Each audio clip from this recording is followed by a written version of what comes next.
हम करके दिखाऊंगा, ये मैं आप लोगों का सामने बोलना चाहता हूं। भाइयों और बहनों, हमारे ये जो भारत है, ये भारत का समस्या सामने बहुत है। आज आपको मालूम होगा, राहुल गांधी अमेरिका गए थे और अमेरिका जाके बोले थे कि अगर भारत वर्ष में एक समय आएगा, हम शेड्यूल ट्राइब का रिजर्वेशन भी खत्म कर दूंगा, शेड्यूल कास्ट का रिजर्वेशन भी खत्म कर दूंगा, ओबीसी का रिजर्वेशन भी हम लोग खत्म कर दूंगा।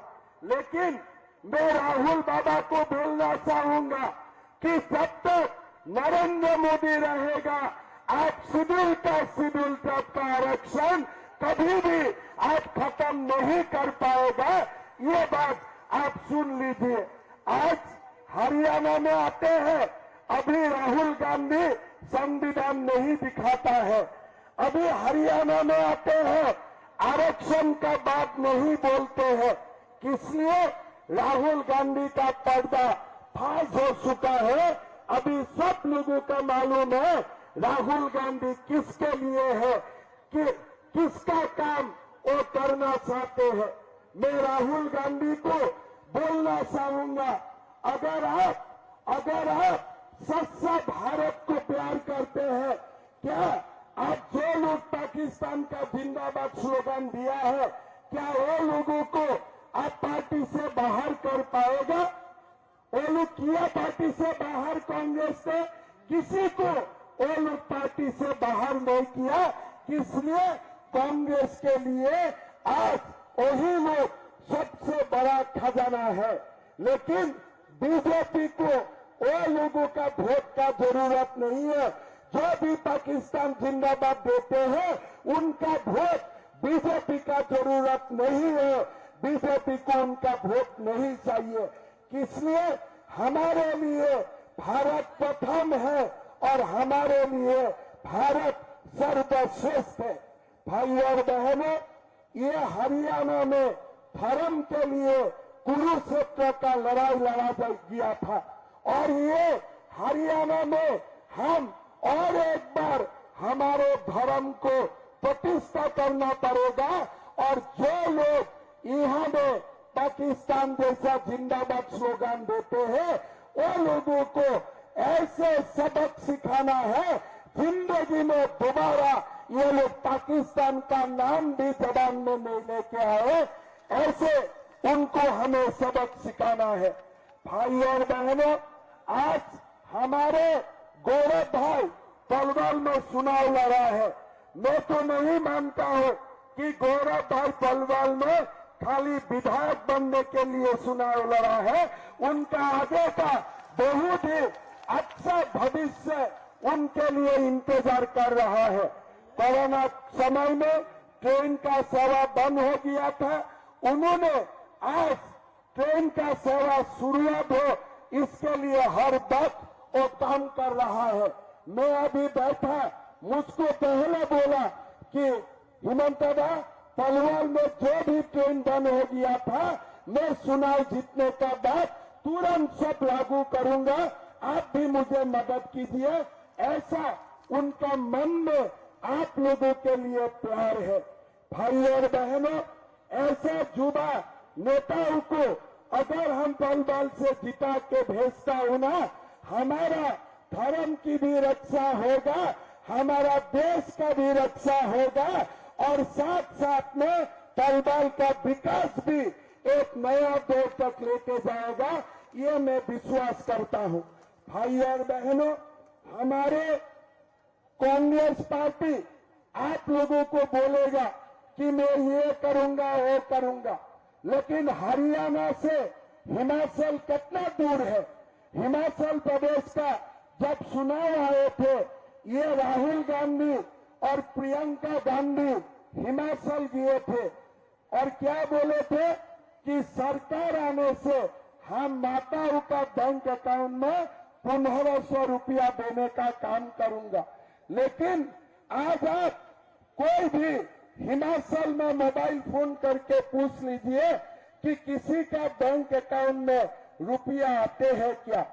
लेकिन आज मेरा सरकार असम में है, मोदी जी का सरकार असम में है, मोदी जी का सरकार मध्य प्रदेश में है, मोदी जी का सरकार छत्तीसगढ़ में है। और हमने वादा किया था चुनाव का पहले कि माता का बैंक अकाउंट में रुपया आएगा और तीनों सरकार में हर महीना माता का बैंक अकाउंट में रुपया आते हैं, लेकिन हिमाचल प्रदेश में रुपया नहीं आते हैं।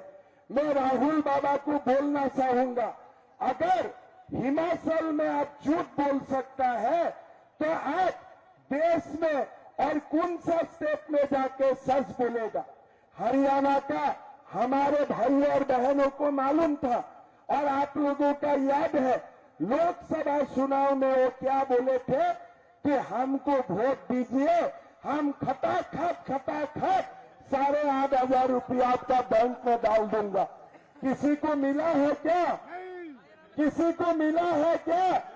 और इस बार हरियाणा में आके राहुल बाबा खटाखट का शब्द भी नहीं बोल रहा है। क्यों? 3 महीना में खटाखट भूल गया। मैं राहुल गांधी को बोलना चाहूंगा, ये भारत आपको कोई दिन आएगा खटाखट करके अमेरिका वापस कर देगा। आपको यहाँ रह के राजनीति करके आपका कोई फायदा नहीं है। आप खाली झूठ बोलते हैं, झूठ का सिवा आप कुछ नहीं बोलते हैं। आप हिंदू समाज को आप खंडित करना चाहते हैं, हिंदू समाज को आप बात के हमारा हिंदू को आप दुर्बल करना चाहते हैं और कुछ नहीं कर सकते हो। आप खाली एक ही काम कर सकते हो, आप मीटिंग में जाते हो और हिंदू समाज को बांटने का काम करते हो। आपका हिम्मत है मुसलमान समाज में जाके मुसलमान को बांटने का? और हिम्मत तो आपका नहीं है। आपका एक ही काम है खाली हिंदू समाज को बांटना। लेकिन हिंदू समाज भी जाग उठा है, हिंदू समाज भी जानते हैं कि हम अपने आप का अंदर हम झगड़ा नहीं करूंगा। किसलिए? हमारा शत्रु हम नहीं है, हमारा शत्रु मुंह में बैठा हुआ है, हमारा शत्रु देश का कोने कोने बैठा हुआ है जो भारत को दुर्बल करना चाहते हैं। भाई और बहनों, आप लोगों को मैं निवेदन करूंगा कि ये चुनाव आप लोगों को मालूम है, अगर बाप बेटा का सरकार आएगा ये लोग किसके लिए काम करेगा मालूम है कि नहीं आप लोगों को? बाप बेटा का सरकार आएगा तो आप लोगों के लिए काम करेगा क्या है? करेगा क्या? नौकरी आप लोगों को देगा क्या? आप लोगों को देने वाला नहीं है। वो लिस्ट बना के रखा है किसको नौकरी देने वाला है, किसका काम करने वाला है। मेरा आप लोगों को निवेदन होगा कि हम लोग सब लोग मिलके ये बाप बेटा को चुनाव हरवाना पड़ेगा और नायब सैनी जी का नेतृत्व में हमारे हरियाणा में हमें और एक बार बीजेपी का सरकार लाना पड़ेगा और यही संकल्प हमें सबको मिलकर लेना है। भाई और बहनों, हमारे मोदी जी ने हमारे ये चुनाव जीतने के बाद हरियाणा के लिए क्या क्या करेगा उनका विस्तृत जानकारी आप लोगों को दिया है। लाडो लक्ष्मी योजना में 2100 रुपया हर महिलाओं को सम्मान का राशि प्रदान किया जाएगा। हमारा हरियाणा में सबको 500 रुपया में एलपीजी का सिलेंडर देने का हम काम करेगा। हरियाणा में पहला साल में ही हम 2 लाख नौकरी बिना पर्ची बिना खर्ची देने का काम करूंगा। हरियाणा में 26 फसल हम एमएसपी में खरीदने